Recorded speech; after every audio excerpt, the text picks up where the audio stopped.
Des paysages incomparables, un foisonnement culturel, une gastronomie recherchée, une recette rare qui place la France au sommet du tourisme international avec une année exceptionnelle en 2024, 100 millions de visiteurs.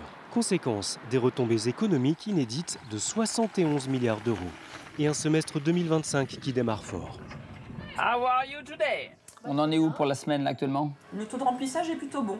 Le tourisme, c'est 8% du PIB, un secteur clé de l'économie. Il concerne plus de 2 millions de salariés, de Paris à Fort-de-France, en passant par les stations de ski des Alpes ou des Pyrénées. Les 300 000 entreprises ne cessent de se transformer dans des secteurs en forte concurrence. Le trafic ne repart pas suffisamment en France par rapport aux autres pays européens.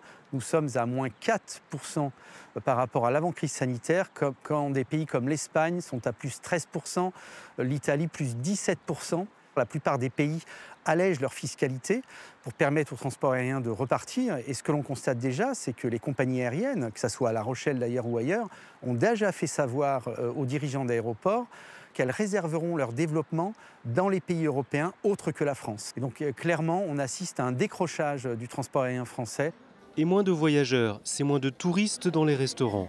Les PME de l'hôtellerie-restauration font face à une crise sans précédent, préoccupante pour les dirigeants en recherche de repreneurs. On a un vrai choix, et pas que notre secteur d'activité, c'est libérer l'emploi, libérer les énergies vers l'emploi.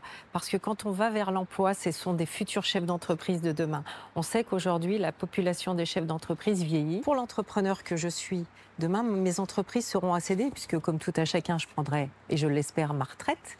Il faudra bien que des jeunes s'installent, aient envie de s'installer. Alors, les PME du tourisme innovent, toutes les voies sont explorées. Environnement de travail, nouvelles prestations, ciblage commercial précis. Nous avons des outils d'analyse pour identifier en effet les pays qui représentent des marchés potentiels pour notre aéroport.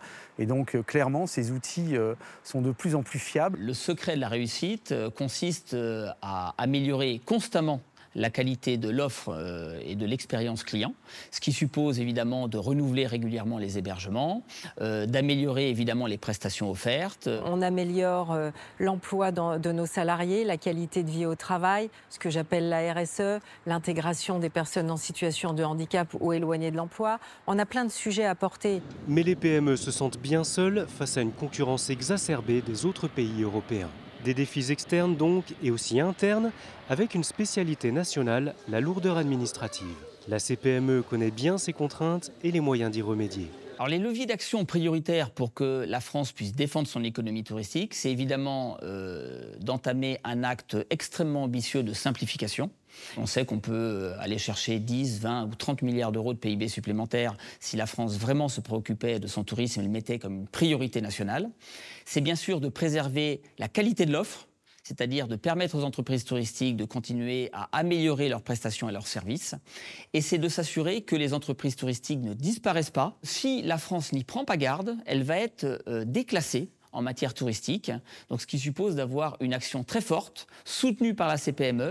En bref, un cap ambitieux et des objectifs clairement définis. La CPME demande à l'exécutif une stratégie d'ensemble, respectueuse du tissu touristique local organisé autour des PME, pour sauvegarder un privilège unique, être le pays préféré des touristes à l'échelle du monde.